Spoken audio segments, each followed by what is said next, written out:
Ko'p patsientlarim kelganda har doim menga shu vaqtgacha, shu muddatgacha yuzim tuzalishi kerak deb kelishadi. Lekin bu, конечно, meni qo'limda emas, lekin imkon darajasida men tezlik bilan tuzatishga harakat qilaman.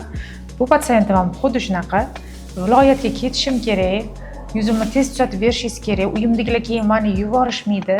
Hozir davolanib ketishim kerak deb kelganlar. Bu patsientim yuzlarini ko'rsatishni xohlamadilar.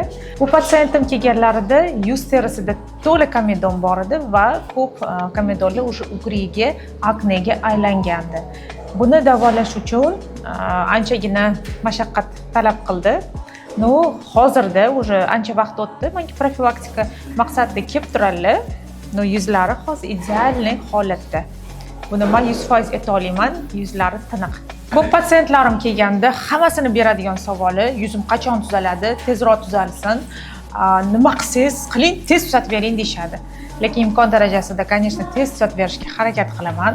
Bu patsientim ham xuddi shunaqa muammo bilan kelganlar va hozirda yuzlari ideal holatda. Agarda sizlarda ham shunaqa muammolar kuzatilsa, albatta direktdan murojaat qiling.